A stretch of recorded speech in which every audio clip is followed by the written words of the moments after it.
Hey, what's good, guys? It's Blayze from Finally Podcasting, and I really want you to tune in to my homeboy's podcast, Know Thyself.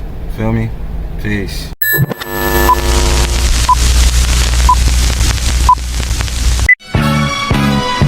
The journey of knowing thyself begins in the cradle and ends in the grave. One way to capture those moments of ourself can be found in the shelf. Shelves have been around since the creation of ancient scrolls. My name is Dr. Walter Hidalgo, and I'm a father, teacher, world traveler, and coach. Join me as we explore together the stories of our shelves. This is Know Thyself. Watch this. Yeah, I thought you was gonna play it out. I got you. Alright, peace, beautiful family. This is Dr. Walter, and this is episode numero 24. We are live direct back in New York, where we have no longer become the epicenter of whatever it is that's happening, but Coronavirus, you know COVID-19.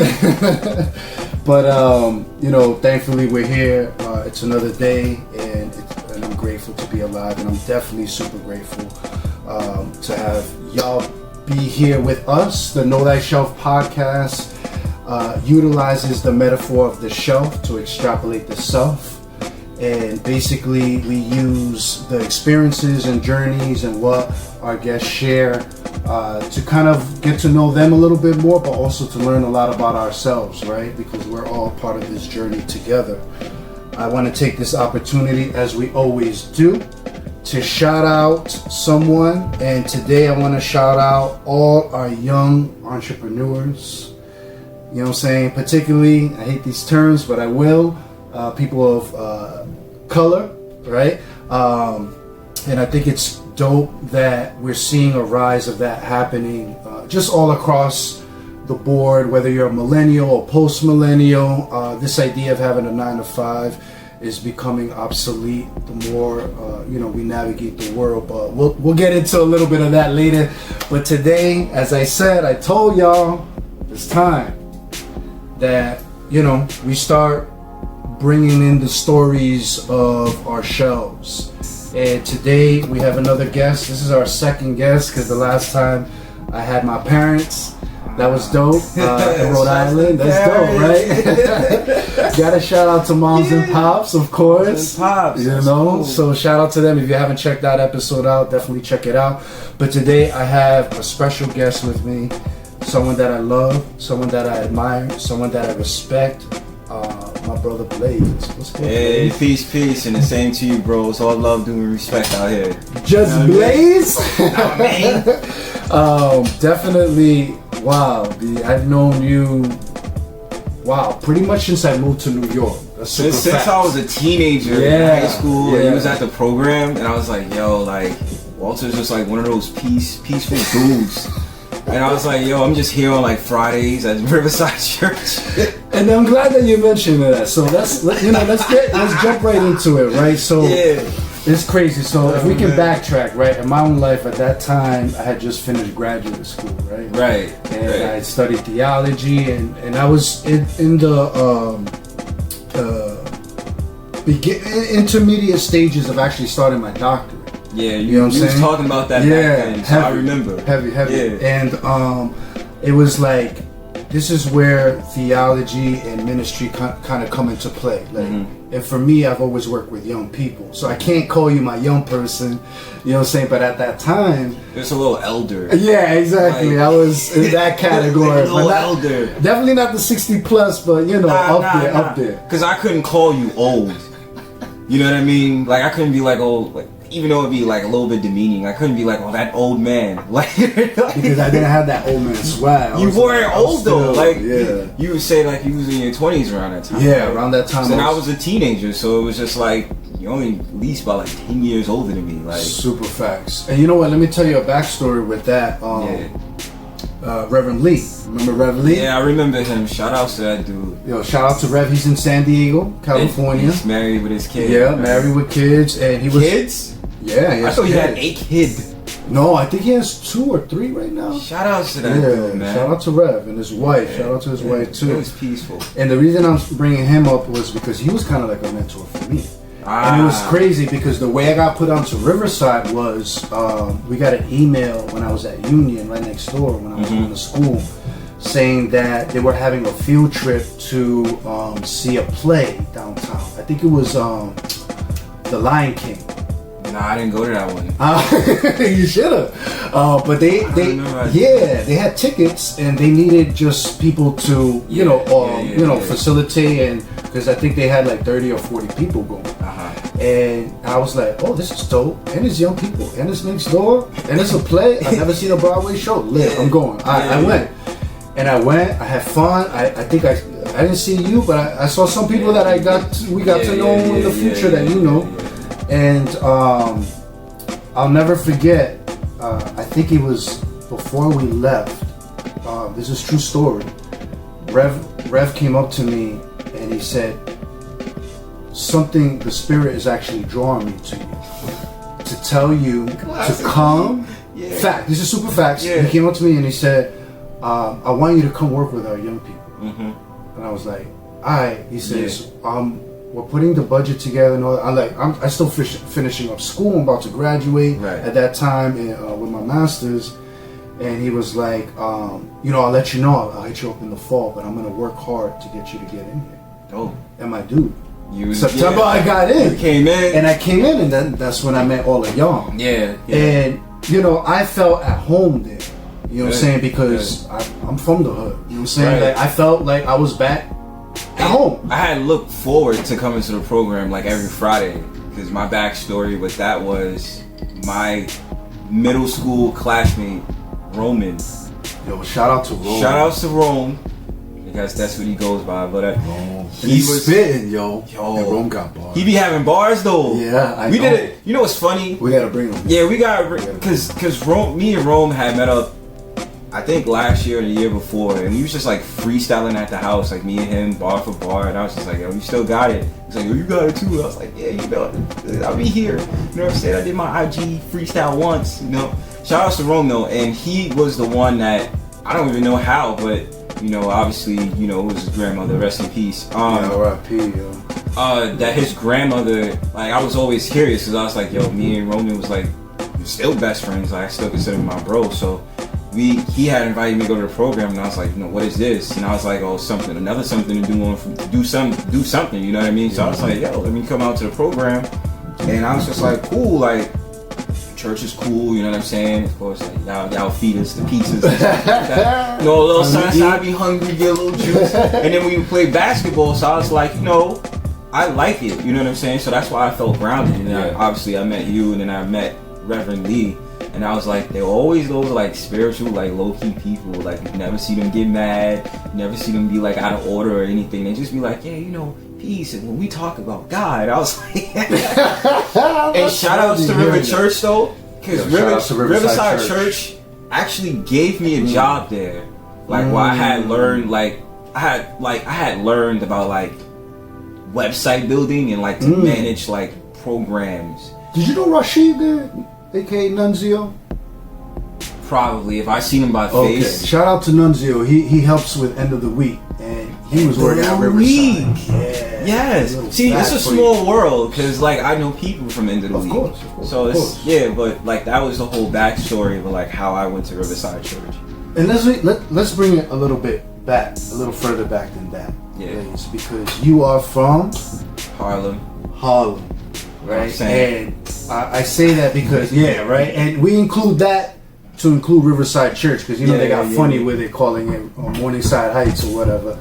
I mean, it's borders, but like it's Harlem. You know what I'm saying? Like I mean, like it's weird. Even within Harlem, there's neighborhoods. That's facts. Like that's what it is. There's sections. There's territories. It is what it is. It's subsections. Exactly, subsections. But talk to us. Talk to us about Harlem. Growing up in Harlem, tell us where you're from. Give us a little backstory. Who's Blayze? You know what I'm saying? Let's jump into that. I ain't gonna tell you my current location. I don't want the feds listening. Like, oh, we know. So like, well, first of all, like, I'm I was born in the Bronx. Shout out to the BX. That's always gonna be the Bronx is always, I've always known Bronx like the back of my hand, regardless. Like High Bridge, Wakefield, Williamsbridge, Pelham Parkway, Kingsbridge. We here. I was born in Jacoby, Kingsbridge. Yeah. Shouts out to that. I was born in Jacoby Hospital. But Harlem, I knew all my life, and with being in Harlem, of course, I get so excited if I go to different places, and they'll be like, "Oh, that's the Black Mecca," or this, that, and the third. I don't try to trip out about like a lot of people talk about Harlem, like things like gentrification. I just don't really pay attention to it. But Harlem for me, like understanding the history and all this other stuff, the Harlem Renaissance and all these different things, and then being like, "Yo, I'm from Harlem. My swag is Harlem. The way I talk is Harlem." And it's like, okay, I grew up around the time they had Big L, and then they had Dipset and all that other stuff, so I understand the cultural background to it, of course. But like, for me, it's like I'll have conversations with people. They be like, "You're from Harlem?" Be like, "Yeah, okay." I'll be on 125th Street every day. You know what I mean? So like, I understand it. So obviously, to me, I just feel like like Harlem all the way, and just being cool enough to be like, this is where I'm from, and I don't know, like it's just like I know, like, you know what I'm saying? I could go anywhere. What's it mean to you? What's it mean to you to be from Harlem and experience it, having grown up there? And because it is a mecca, it is a lot of people, so many movies, entertainers, and all of that. It's like walking into it's not kind of like walking into a surreal world, because you don't notice it until like you leave, you go somewhere, right? So it's like, for me being in Harlem, it's like, okay, like I know certain places in their movies. Like one of my favorite movies was Juice growing up. So it's like, if I go bike ride right now, I go to Riverside Drive or something like that, I go to next to the Hudson River, like I could see where they shot Juice, right? And like I said before, like it's kind of like a surreal world, but in a way it's just like, you just know you're here. So, you'll know like the iconic figures, the iconic places, the state building in the 125th Street, which has always been a staple, you know what I'm saying? And then like, other people like the Nation of Islam, or like, all these different things that's cultivated within the so-called black culture. And then it's like, okay, Harlem. Just like I got excited, to be a little bit off track, like I got excited when I started finding out about Brooklyn. I was like, Brooklyn too. That's crazy. I like Brooklyn. And then I was just like, but I'm from Harlem though. So it's like, of course. But then being born in the Bronx, I'll be like, yeah, like I'm here. I was born in the birthplace of hip hop. And then I passed the place, Cedric 1520 Cedric Avenue.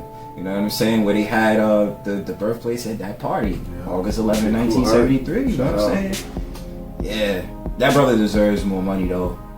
They be trying to play the brother. I want to give him a shout out for that. He needs to get like millions and billions of dollars for hip hop culture, in my opinion. And so sticking to Harlem, but going back to the Riverside Church real quick. Yeah. What did that mean for you? Like, because there's stories and people have these sort of like views and perceptions of Harlem and New York City, right? But for me, working with young people, I know like.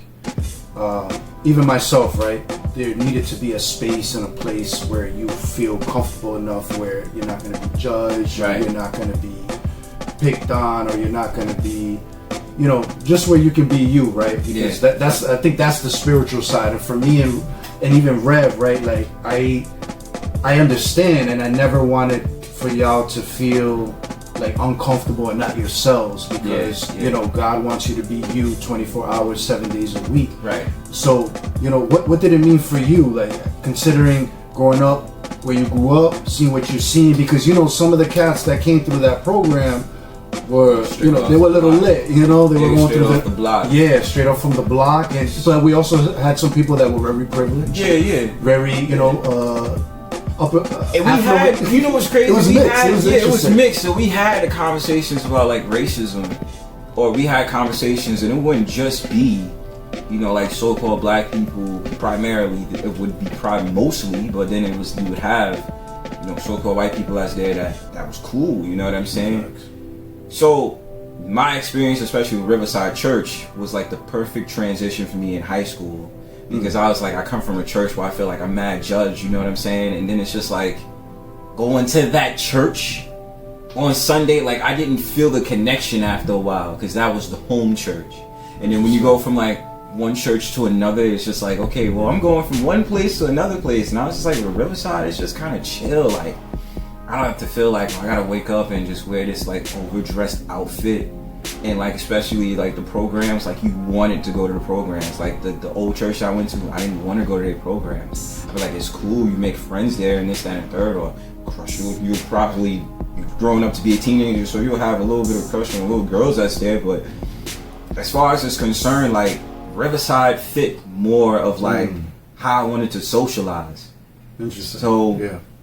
Of course, like, you know, like it just made a lot of sense, and it didn't feel like it was like over the top. Like you could be natural with it, you know what I mean? And then of course, like I said before, the programs helped because after that, of course, there was the trips, and you know, also the opportunity for friends like mine, like especially Rome. He had got a job at Riverside Church. I got a job at Riverside Church. You know what I'm saying? And then for me, it's like, you know, the programs, like we play basketball and this, that, and third. You never wanted to leave, but unfortunately, you know, we got to close the church down. Yeah, you know what I mean? So it was like, you know, Riverside, like I said, for me, it was like the perfect transition to high school. Like, I just felt like that was the church. I was like, yo, I like it. You know what I'm saying? You know, getting my whole like spirituality in order when I was a teenager. So it just, it sat well. You know what I mean? And I was just like, my mom was like, yo, you going to the church on Friday? So I was like, yeah, you know what I'm saying? It's like, that's good because you got something to do. Like, you know what I mean? Right. And that's what it is, finding something to do, because, and you know, you brought up hip hop and all that, and what happened was because folks didn't have nothing to do. All that was taken from them, so they had to create those spaces for themselves. And then I'm gonna say this last point that was very interesting to me, right? So like, we had the dudes that was lit, right? So you had, it was the perfect mixture of like different personalities. Like you didn't even just have the so-called black kids. That's the stereotypical from the hood story, right? You had certain, they had twins in there, right? It was a brother twin and a sister twin, right? I think so. I forgot them, but I was like, they had their stories, right? So then you had me and Roman, and then you had a couple of other people, like you had, I remember this girl that was there. I remember her, and she used to just talk. And we would be annoyed by her, but she was so knowledgeable on things. It'd be like, I got you, but like, let's have a timeout right now. You know what I'm saying? For the limit. So I just found it good, like you had a mixture, and then what you guys did, like y'all had, like I would call y'all like the church hippies. Like y'all would be like, because it would be chill though, and I'd be like, it's not a show. You know what I'm saying? Certain people, you go to church and they just feel like they gotta go over the top with it. You know what I mean? And I'm just like, when I go to a place, I want to be like, yo, like I want to be able to have conversations and not feel like, oh well, dude, you got a time limit or you can't say how you feel. So I was like, yeah, like I said, like it was just really cool to have that mixture. You know what I mean? And when conversations came up, you said what you had to say. You know what I'm saying? Obviously, we ain't cursing nothing, but we would have those conversations. And I just remember this one kid, this one kid. He used to always brag. He used to be like, I love the one train. Like, what? Like, he was like, I want to be a conductor for the one train one day. He stood out to me for some odd reason. And I'll just be like, yo, that was funny to me. But yeah, that was good. Big shout out to the Riverside Church, to Reverend Lee, all the young people. I'm still in touch with Rome and so many others. And for me, I learned so much being in that space with y'all too. It was a huge learning experience. And you know what? I protected that space, and I know Rev Lee did too, because there was a few characters that came in there that they tried to take charge and they were being mad corny, and I was like, nah, it's not. This is not how the way it works here, because y'all dictated. Say it again. Well, then you had, I'm not saying comparing them, but like you was talking about how you used to work as a, how do I say it, like what is it, a teacher at the correctional facility? Oh yeah, the treatment facility.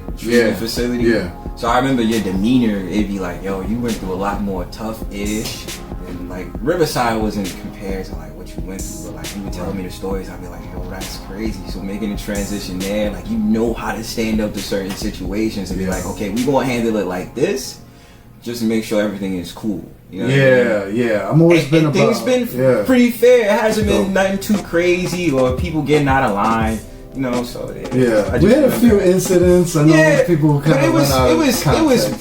It was like baby life. You know what I'm saying? Drama compared to like something real happening. You know what I mean? Like it wasn't too crazy. Yeah, but I do remember a few people, you know, that came there, knew people that got killed or whatever, pregnancies, and it got real a few times. But there was also, it was interesting. I really liked it because it was like the United Nations up in there. It was super diverse. That's what I was thinking. There's a few people went to some excellent schools, and some people, you know, welcome to New York, right? But that's Harlem now. We're starting to see that sort of like melting pot, and now through gentrification, I mean, those numbers are looking different. It's a pro and a con. You know what I mean? You know, obviously people who feel, you know, that with the idea of gentrification is tribal. You know what I mean? I define it as tribal. You know, so-called black people, you know, different other nations may feel some type of way about the newcomers, or you know, more specifically, they be like white people and this, that, and the third, and they'll see the transformation for what is it that they used to, the city bikes, or you'll see the coffee shops or the business that's not owned by it. So I mean, there's pros and cons. Like I like the city bikes, and before I was like, nah, I ain't never riding them, nah, son. But I was like, yo, these city bikes kind of lit though. They're a little bit rough on the hill, but I kind of like these city bikes. Like, you know what I mean? So it's a pro and a con, but I mean, obviously, like I believe with everything, you find your middle ground to what it is, you know what I mean? And like not think of it as like, you know, as long as you doing what you gotta do, like that's how you go about it. And that's it. I want to switch gears with you, Blayze, and talk about with all that we talked about. How have you been, you know, during this COVID situation? What sort of, or even tips, or how did you process it? And I mean, we're still sort of going through it, right? But how was it for you? I mean, listen, man. A lot of people make it seem like I'm not taking away, like, you know. First, before I begin, you know, rest in peace to anybody that was affected by COVID. You know, that might have died from COVID, because I know somebody that, you know, was cool with somebody else, their friend had passed away from COVID. So I'm not saying in regards like, oh yeah, like to me, COVID put me in a world where it's like, I don't take it seriously, but I take it seriously, right?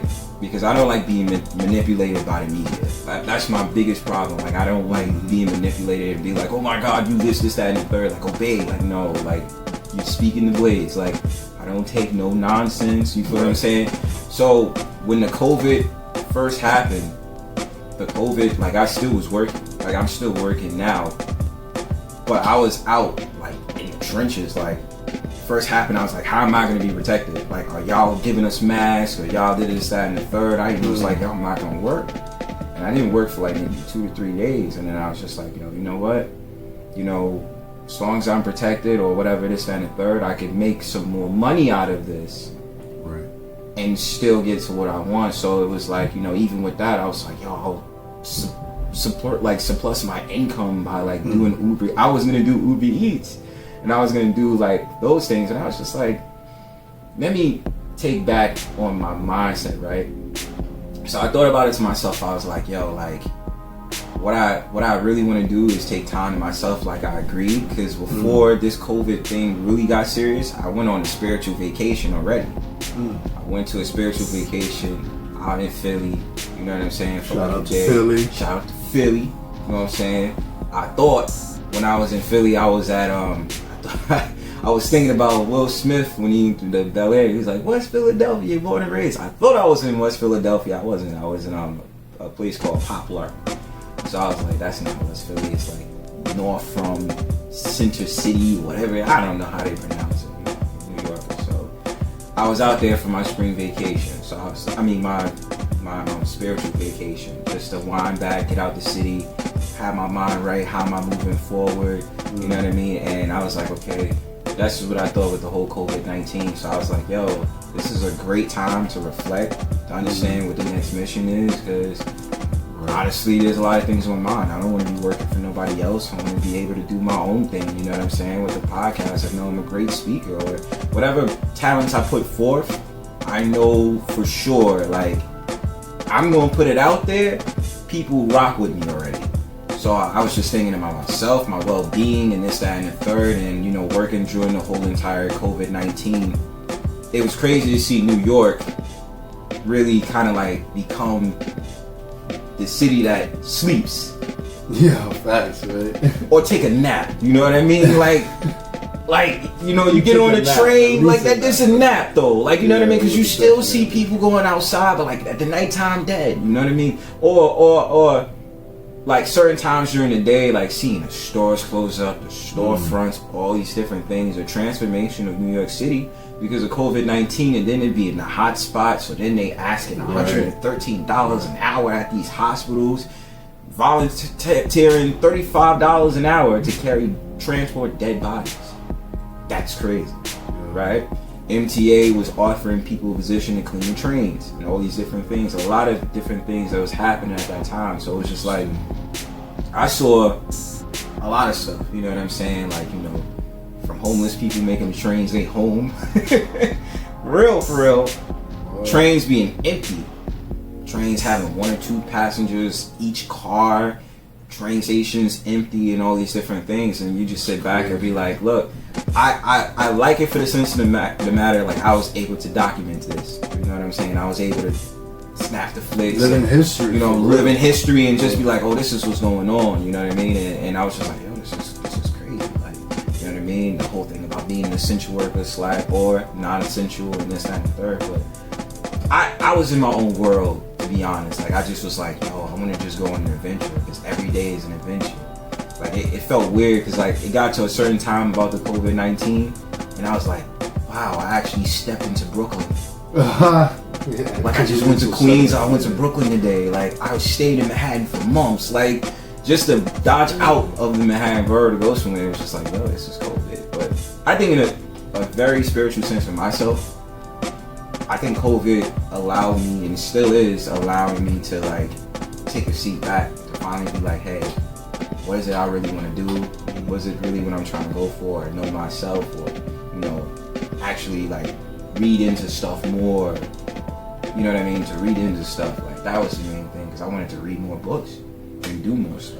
I think that's dope because, and how you said that, NYC, it didn't sleep, but it took a nap. And naps have been known to be really good for you, and I think it's dope. And we've seen the positive effects of even turning electricity off for longer periods, the environmental, but it's interesting because you are an essential worker. You put yourself out there at risk, you know, like so many others did the same, and some had positive outcomes, some didn't. Yeah. But the fact that you did that was dope. And essential workers, you know?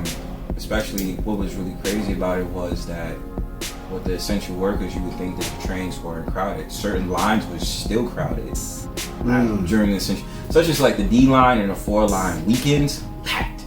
And it was mainly like, and they be like that on a regular too. On a regular, but to add more like fuel to the fire, more essential workers on these particular lines, and more or less it would be descendants of immigrants that you would usually see. And it's just like, they all coming from the Bronx. I'm like, wow, well, Manhattan, you the Bronx, y'all not playing. Like, and you know, getting this money. and it's super facts that where I used to live out in Kingsbridge, I believe had the highest rates of COVID deaths in the entire city.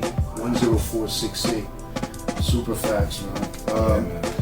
Rest in peace to anyone that passed away from COVID. I want to switch it up next because you've gone a little deep on this and your own stuff. But you know, in the midst of COVID, we also had a lot of protests, mass protests. Yeah. And for the obvious reasons, again, because I always said, unfortunately, and I had a segment on discussion on that where I talked about, you know, once it starts getting warmer, the guns come out and we have some cops that get a little trigger happy. Yeah, the guns. But sadly, the hood gets a little trigger happy too, because as we know from a criminology perspective, you know, cities that get warmer, the rates of homicide go up because people start going out. Absolutely. But I want to talk more about Black Lives Matter.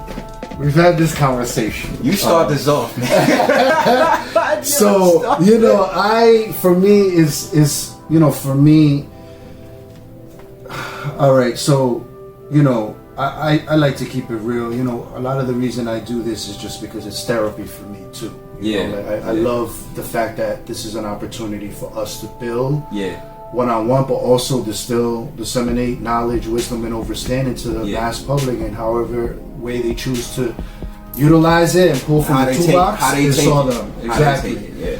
So for me, it's, I've always with the Black Lives Matter and just the concept of even black. It's like, for me, obviously we are all images of God, different flavors and colors, if you will. I don't know if the concept of black or even white is real, if it's been systematized over the course of time. I do believe that we all came from one place and then eventually we evolved. Mm-hmm. And I say that not just from a biological standpoint, but from geographical. If you do the history, like the reason people have been able to migrate to is also because of geographical shifts, tectonic plates, and natural occurrences, not just humans like crossing different playing fields and thresholds through boats and what have you. And that happened too. That did happen. Because we do know that there were a lot of people that explored this side of the planet way before this so-called person called Columbus came and did whatever he did. But I don't want to go too deep. This is not a history class. I don't want to bore no one. Right. When I think of Black Lives Matter, I think of a movement or this idea that one particular community or communities are suffering more than others.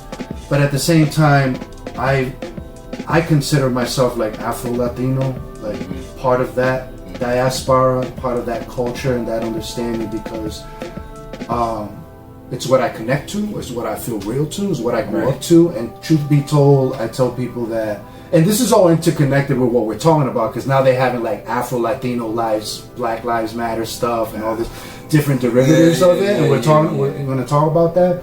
But I do feel like a lot of times, as I've heard from other people saying, is like, hey, why are we talking about Black Lives Matter with anything, and on a regular day in the hood, people are going through this and that, but we use one person's particular situation and scenario to dictate, the whole circumstances for everybody else. Right.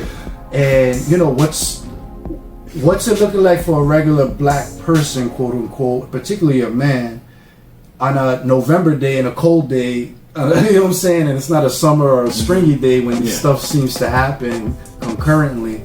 But I'm throwing a lot of stuff. I'm kind of word vomiting, and I think it's just important that, for me, I can see the positive sides of Black Lives Matter as far as like progressing ourselves and throwing and allowing different voices to be heard. And just on a visual optics stance on social media where it's in your face. But I can also see the abuse, misinformation, out of context, commercialization, co-opting of it, and we don't know what's real or not, because as Professor Griff said, media is multi-ethnic destruction in America, and we're just seeing a lot of other stuff happening. So what's your take on protesting and Black Lives Matter? So on my stance about Black Lives Matter, right, I've been actually very negative about Black Lives Matter, but that's not to say that I don't see a positive from Black Lives Matter or the theory of like blackness in America. Now the thing about it with me is, I had this argument with my parents, like it's crazy, but more specifically my mom, and I was like, yo, we ain't black, you know what I'm saying? Like, we're not black people. Like, I say this incessantly all the time, like, I have brown skin, right? So with Black Lives Matter, even if we don't, because there's a lot of misinformation, and just to drop a jewel, again, I understand this is not history class, but I've come to the knowledge of understanding of, like, when you call yourself black, when they developed the caste system, the whole thing about calling yourself black was it Civilis Morticius, which means dead citizen. Why would I be a dead citizen if I'm alive, right? So, I also go into the angle that, we are the children of the book, you know what I'm saying? The Israelites, whatever you want to call it. But to the idea of Black Lives Matter, right? I don't think it's an issue to talk about things that happen, right? But there needs to be an inclusion. And I don't think we should be having conversations about blackness or relating to blackness where everybody can see it. And I think Black Lives Matter shifts the gear of saying that when something happens to a black man, right, or so-called black man on the streets, or it's injustice. But I'm just like, okay, how many times are we keep talking about this, right? And I think it's wrong. At the end of the day, for a cop or anybody of a certain stature to shoot guns unjustly to a citizen or whatever you want to call it for no probable cause or reason, we're still not negating the fact that in certain situations, certain people are wrong, how they conduct themselves, which prompts the cop to shoot them. I'm not saying this is a case with George Floyd. I'm not saying this is a case with people like Breonna Taylor and this, that, and the third, but there's certain situations I've seen where I'm like, you're in the wrong. You know what I mean? And cops, if you do something, if you have a gun or you're threatening a cop, you know the cop is going to shoot you. You know what I'm saying?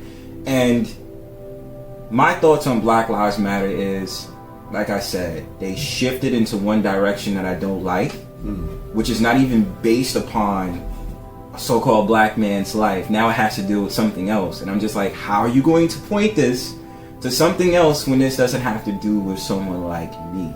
Not that I'm looking for victim mentality points, because I live my life the way I live my life. Like, I'm not scared. You know what I mean? And obviously the Most High put the battery in my back to walk out like a soldier. So like with Black Lives Matter, it just seems as if it's like usually this victim mentality type of steez first, and it's like we're not playing victims out here. At least I'm not playing no victim out here. Like I understand the whole entire problem of being a quote unquote black male in America, and you feeling like you go to school and you know they're already saying that you got a disorder or something's wrong with you, or the education system is not in your favor because they want you to go to jail and this, that, and the third. But then when you show them like, hey, look, I got a college degree or I got a job, like, oh, well, you know, you're defying the odds. But yeah, Black Lives Matter to me, it just seems as if their whole entire thing is a disarray sometimes, because it's just like, well, why is it that person's life, because they chose that, matters to them, instead of me being the actual person, the quote unquote black man in America? And then like I find it weird that when you talk about Black Lives Matter protests, you're finding like 85 to 95% of so-called white people at these protests. Not that it's racist, but I'm just like, well, if you're talking about a black man's life, you're a white person, so like I understand you want to be an ally, right? But then it's certain issues that get brung up and I'm like, that has nothing to do with a black man's life. You know what I'm saying? And respectively, I would expect you to take that over to your organization or your party, because that has nothing to do with me. So don't bring your issues into stuff that I don't experience or things that don't matter to me, because that's not related to me. So I'm usually largely against Black Lives Matter, and like I said before, I looked on their website. They do not mention black men on their website. I say it all the time, and I'm just like, dude, you're not gonna sit here and tell me Black Lives Matter. You don't even mention black men on your website. Like, get out of here. Like, everything else is catering towards different groups and organizations, but you can't put a black man on there. But you just march for a black man, George Floyd. And now you seem like a hypocrite. You know what I'm saying? So I don't rock with Black Lives Matter on that forefront, but I can't deny people, if you feel strong about something, talk about it. You know what I'm saying? Do what you gotta do. It's better to put an action towards something than not do anything at all. So that's my viewpoint. Yeah, it's a touchy one, because I mean, so like I studied criminology, that's my background, and I know that it's weird, because I even had a recent incident. I'm with someone, and that person, when we got pulled out, was freaking out. And meanwhile, I'm chilling. You know, because that's part of the thing. There's so much fear and anxiety and this anger, and then if you're already going through whatever, and you bring it out on that. So for me, like, it's like how you approach it, because if you're lit, he's gonna become lit, and it's gonna cause a fire, right? It's the 10-90 rule. Exactly. 10% of the situation, 90% of how you react. Exactly. And you know, not to interrupt you, like cops, like during this coronavirus, have like said good morning to me.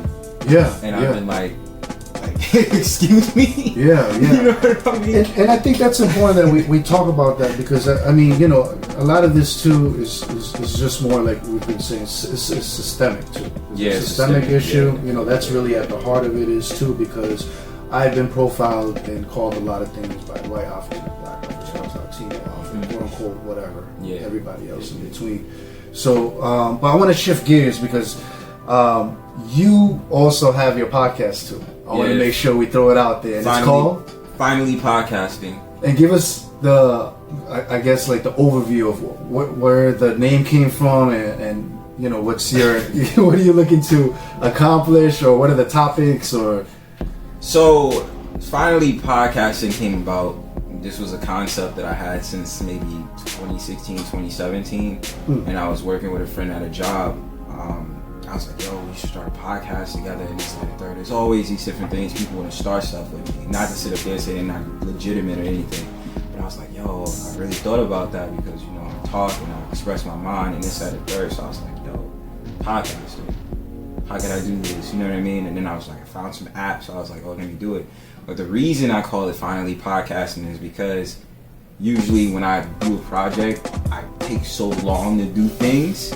So I was like, yo, you know what? I'm finally podcasting. Like, I'm finally just taking that time to be like, yo, screw it. Let me just go ahead and do it. You know what I'm saying? And like, you know, the whole meaning behind Finally Podcasting, what I hope to, you know, give to the people. Obviously, I like to expose the different talents I do, photography, music, and, you know, speaking on issues that I feel is very profound, as well as giving history lessons. Mm-hmm. So I actually just ended season 3, but I have a special coming out really soon, actually.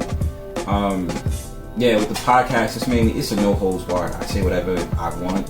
You know what I mean? I really don't care how you feel. You know what I mean? Sometimes it comes with the territory, because we live in an age of social media. But the whole point is to understand the truth on things, and to understand that you have to hold your ground on things. You know what I mean? You know, certain things I may talk about, certain communities may not like, or may be perceived as racist, or this, that, and the third. But the whole point of Finally Podcasting is I give different perspective on things. Like, I gave my perspective about Black Lives Matter. You know, my last 3 series was called 1968 All Over Again. And if you don't know what that year is, do your knowledge, do your research, please. You know, and what is it that I was with Finally Podcasting? I also do little shows about like positivity stuff. Like this season, I think I went over about protecting your energy. You know what I mean? And it was a couple of other episodes, because I realized, I was like, let me switch it up, because I'm always looking to elevate. So I was like, I don't want to always talk about this all the time. You know what I mean? And you know, obviously I had a show where I had released one of my beats or whatever, this, that, and the third. And, you know, so I mean, the podcast is a no holds barred. You know what I mean? Like, just say what I want. You know, I plan on inviting more people to the show. Obviously, you're invited. And best believe you already know. So that's how I look at it for Finally Podcasting. That's what it's mainly about. That's the baby right there. You know? So, and before I forget, where can we find you? What platforms? Your information, your social, all that. You can find me on social media. Well, I got 2 pages, obviously. Well, Instagram, that's mainly my mainstay. Well, I give the first page, I'll tell y'all. It's obviously Finally Podcasting. You can put the words together, it's there, Finally Podcasting. And then it's my personal page at Blayze Davis, my name. And you can just find me there. Those 2 main sites. Facebook is just my name, like I just told you, for my second account. But I'm probably going to expand to more, you know, pages or social media sites as time goes on, to expose more of what I do. We'll see about that. Evolution. So, as we always do in the Know That Show podcast, is we invite guests to bring in something to share that comes out of their show. What's in the bag? So what's in that bag? So Blayze, what are you going to share with us today, my friend? Let's see what I got in here. It's like, I'm about to show y'all the goods. You know what I mean? So what I brought with me today, getting that back. Oh, books, man. Okay. This wasn't even the book I was supposed to bring, but okay. Just to let those that are watching, listening, we have a. Hold on. Oh. No. But I'll keep it up there. Okay. I wrote books. You know what I mean? Books. Okay. Right here. So what you have right here is the Oxford Dictionary.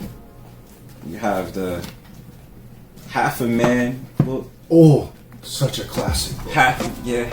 I'm glad you know that book. Oh, I got that when I was in school. So powerful. I got it because I was in the library. They were selling used books. I was like, yo, Indians of the United States. Interesting. And my journal.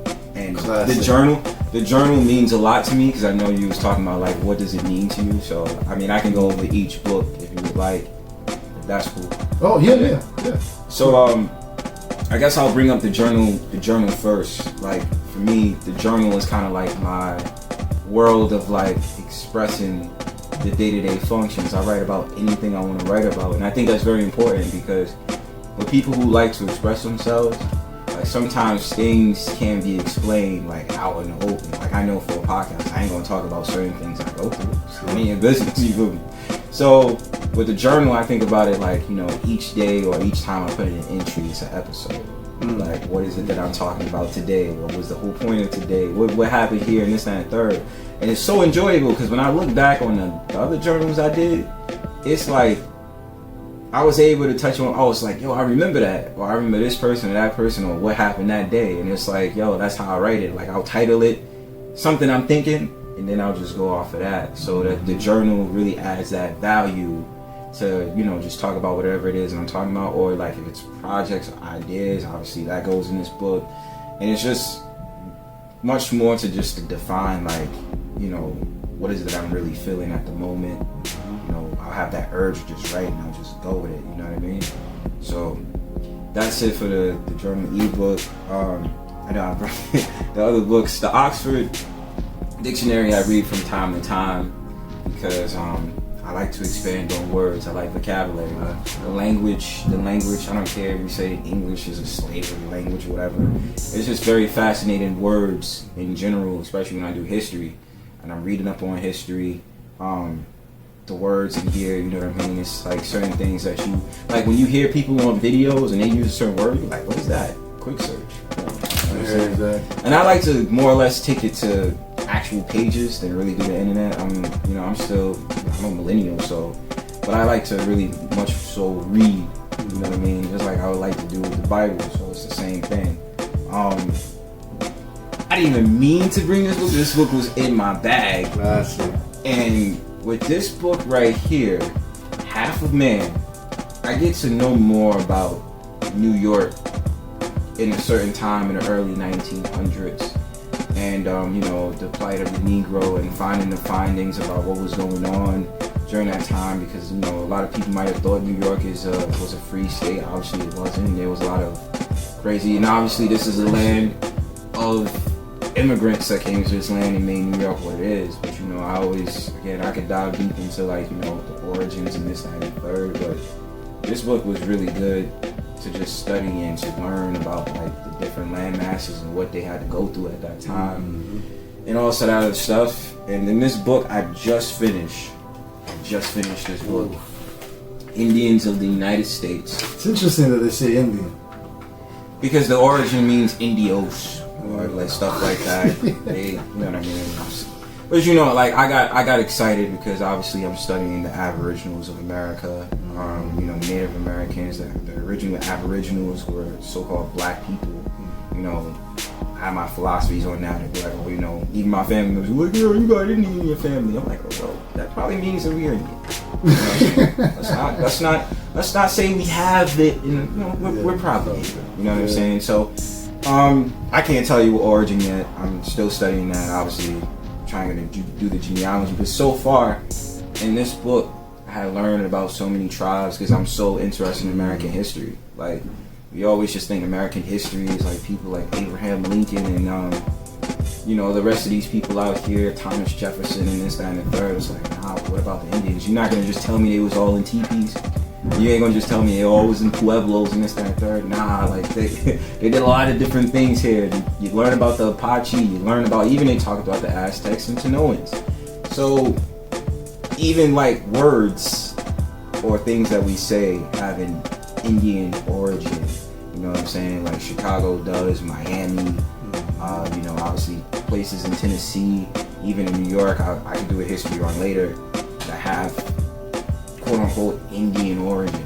So I was just like, I want to learn about the original people that was here, and it's just very important to me because I just don't feel like American history. Obviously, when you go to school, they're not going to teach you that. It's not enough. It's not enough. They're not going to teach you about what they did. They're just going to be like, oh yeah, they was wearing feathers and headdresses and this, that, and the third. Like, nah, they have fights with each other too. Had their own languages, such as the Algonquin language. And I was just like, yo, I want to learn this. So Indians of the United States was just a goal for me. I love, I stopped it for a little while. Like, I got it like last year and I stopped on a book, but I was like, nah, I gotta read this book. So I've just been headstrong into learning about the United States history, American history. So yeah, man. That's dope. Books. I love it because, and I think that's the one big commonality that you and I have, and that's history. Because I love history. I studied it because in order for you to know thyself, you need to go back in time. You know, the more you go back, the more you realize. You know, I always say, like with history, it's like if you want to know why people talk the way they talk, dress the way they dress, look the way they look, think the way they think, you got to go back in history because none of this was created overnight. It was an accumulation of things, moments, times, decisions, and choices that humans made throughout the course of time that, you know, created this trajectory that we see in front of us, right? You said indigenous name. I mean, like, we're not too far from many indigenous names out here in upstate New York. And if you really wanted to find it, you go out to like Long Island. A lot of Long Island towns have Aboriginal names. I was actually shocked to find like Shinnecock Indians would be identified as like black or African American. You look at them and be like, oh, they're brown just like me. Yeah. That's why I say, like, you can't just say like the Indians are just the ones on reservations. But I don't want to fight because, you know, there might be people that did it. But I mean, even New York, like, you know, you have Canarsie, for instance. Canarsie is like from the Canarsie tribe, or like Rockaway, the Rockaway Indians, and this, that, and the third. Even Jamaica loosely, but that's why I was excited. I was just like, and that's what I'm going for right now, to learn that. But yeah, that's dope. With history, like, that's why I get so excited, because in order to know where things, why you do the things you do, you gotta know where it starts from. Exactly. And that's why I like reading these history historian books.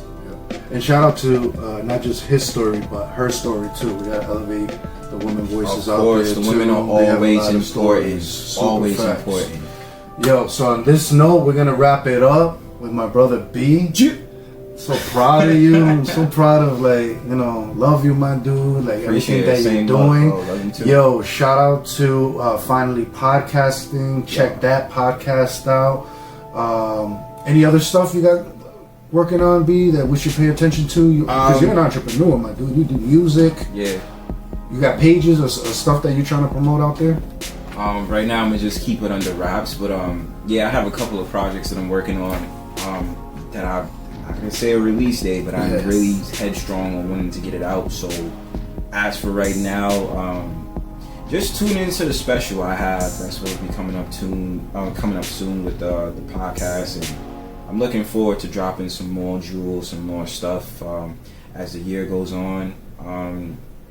That's basically it. I got a lot of projects under my belt that I'm looking to release or work on, so I'm just gonna wait. And, you know, as time goes on, you know, the Most High will let me know, like, well, I'll just let myself know, like, okay, put it out now. As long as I'm not procrastinating, exactly. that'd be my problem. Yeah. I'll admit that'd be my problem, but I'm really trying not to procrastinate with this stuff. Exactly. I don't want to hear I'm finally buying a home, or I'm finally buying this business. No, that's actually a good thing. It's gonna happen. Yeah, it's gonna happen. That's actually, like when I do it, then you say, finally I did it. Exactly. You know what I'm saying? I'll be like, yeah, I'm working on it. That's why I'll be like, I'm not trying to tell people what I'm doing right now. And enjoy the process in between that. Yeah, for sure. Family, on that note, as we always do, we're going to close with a quote. Okay. And I figured since B's an entrepreneur and so many other things, we're going to close with a quote. close with this quote from Jessica Harim, and it reads as such: "You have to see failure as the beginning and the middle, but never entertain it as an end." Oh, that's Eve. Super facts. Facts. Know that shelf. We out. Know that shelf. Peace. Peace.